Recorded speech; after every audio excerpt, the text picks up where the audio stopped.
पीठ का दर्द, जोड़ों में जकड़न या फिर मांसपेशियों में ऐंठन, ये कुछ ऐसी परेशानियां हैं जिनसे कभी ना कभी हम सबका सामना होता है। तो आज हम एक ऐसी ही दवा को थोड़ा करीब से जानने वाले हैं जो अक्सर इन दिक्कतों में दी जाती है, ज़ीरोडॉल TH Max 4। चलिए इसे परत दर परत समझते हैं ताकि ये बिल्कुल साफ हो जाए कि ये आखिर है क्या, काम कैसे करती है और सबसे जरूरी, इसे लेकर क्या सावधानियां बरतनी चाहिए। तो पहला सवाल यही उठता है कि आखिर इस टैबलेट में ऐसा क्या है? कौन सी चीज है जो इसे दर्द से राहत देने में इतनी असरदार बनाती है? आइए पता लगाते हैं। अच्छा, इसके अंदर क्या क्या केमिकल्स हैं उस पे आने से पहले कुछ बेसिक बातें जान लेते हैं। मतलब इसे बनाता कौन है और ये मिलती कैसे है। तो देखिए, इसे इप्का लैबोरेटरीज बनाती है। और एक बात गांठ बांध लेनी है, ये कोई ऐसी दवा नहीं है जिसे बस जाकर केमिस्ट से खरीद लिया। जी नहीं, ये एक प्रिस्क्रिप्शन दवा है। मतलब जब तक डॉक्टर पर्चे पर लिखकर ना दें तब तक ये नहीं मिलती। और एक स्ट्रिप में इसकी 10 टैबलेट्स आती हैं। और अगर कीमत की बात करें तो फिलहाल इसकी MRP करीब 208 रुपये और 95 पैसे हैं। हाँ, ये ध्यान में रखना अच्छा है कि दवाओं की कीमतें समय के साथ बदल सकती हैं। अब आते हैं सबसे दिलचस्प हिस्से पर। आखिर इसे ट्रिपल एक्शन फॉर्मूला क्यों कहते हैं? चलिए अब इसके अंदर झांक कर देखते हैं कि इसके मुख्य खिलाड़ी कौन कौन हैं। आगे बढ़ने से पहले ये एक शब्द समझना जरूरी है, NSAID।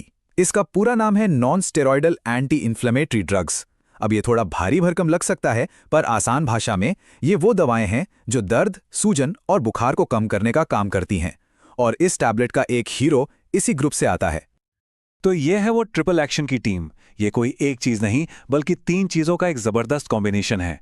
पहला है एसिक्लोफेनाक। ये वही NSAID है जो सीधे सूजन यानी इन्फ्लेमेशन पर वार करता है। दूसरा है पैरासिटामोल, जिसे हम सब जानते हैं, ये दर्द और बुखार को कम करता है। और तीसरा है थियोकोल्चिज़ेसाइड, जिसका खास काम है मांसपेशियों को रिलैक्स करना ताकि वो जकड़न और तनाव कम हो। यही तिकड़ी मिलकर इसे इतना असरदार बनाती है। तो अब जब हम जानते हैं कि ये कॉम्बिनेशन इतना दमदार है, तो अगला सवाल ये है कि डॉक्टर इसे किन तकलीफों के लिए प्रिस्क्राइब करते हैं।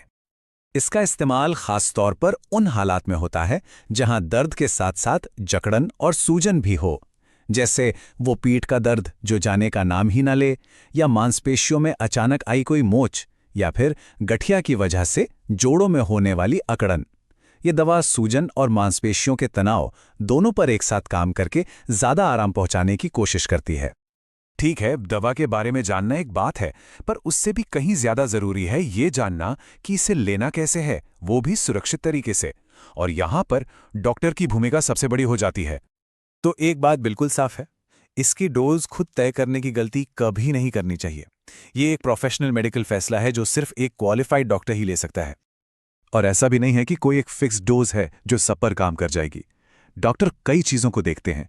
मरीज की उम्र क्या है, वजन कितना है, और सबसे जरूरी, तकलीफ असल में है क्या। इसलिए जो डोज किसी एक के लिए सही है वो दूसरे के लिए खतरनाक भी हो सकती है। आमतौर पे इसे दिन में 1 या 2 बार लेने को कहा जाता है, या फिर जरूरत के हिसाब से। लेकिन जैसा मैंने कहा, आखिरी फैसला हमेशा डॉक्टर का ही होता है और उनके निर्देशों को ही मानना चाहिए। किसी भी असरदार दवा की तरह इसके भी कुछ संभावित साइड इफेक्ट्स और सेफ्टी रूल्स हैं जिन्हें जानना बेहद जरूरी है। तो चलिए अब बात करते हैं कि किन बातों पर खास ध्यान देना है। इसके कुछ आम साइड इफेक्ट्स में जी मिचलाना, उल्टी होना या सीने में जलन जैसी चीजें शामिल हो सकती हैं। अगर ऐसा कुछ भी महसूस हो या कोई और भी दिक्कत लगे जो नॉर्मल नहीं है, तो अपने डॉक्टर को बताने में बिल्कुल भी हिचकिचाना नहीं चाहिए। सेफ्टी सबसे पहले आती है। और ये हमें एक बहुत ही जरूरी नियम पर लाता है, अपने डॉक्टर से पूरी तरह ईमानदार रहना। उन्हें अपनी हर मेडिकल कंडीशन और हर उस दवा के बारे में बताएं जो पहले से चल रही है। यही जानकारी उन्हें ये तय करने में मदद करती है कि ये दवा आपके लिए सेफ है या नहीं। और कुछ हालात तो ऐसे हैं जहां खास सावधानी बरतनी पड़ती है, जैसे कि प्रेगनेंसी या ब्रेस्ट फीडिंग के दौरान, या अगर कोई और दवा पहले से चल रही है तो डॉक्टर से पूछे बिना इस टैबलेट को लेना बिल्कुल भी सही नहीं है। आखिर में बस ये समझना है कि दवाओं के बारे में जानकारी रखना बहुत अच्छी बात है, लेकिन सबसे ज़रूरी प्रिस्क्रिप्शन वो कागज़ का टुकड़ा नहीं बल्कि डॉक्टर के साथ की गई एक खुली और ईमानदार बातचीत है। तो जाते जाते बस एक सवाल सोचना है, जब बात अपनी सेहत की आती है तो क्या हम सिर्फ जवाब सुनने पे ध्यान देते हैं या सही सवाल पूछने की भी कोशिश करते हैं? इस पर सोचना ही अपनी सेहत की जिम्मेदारी लेने की तरफ पहला कदम है।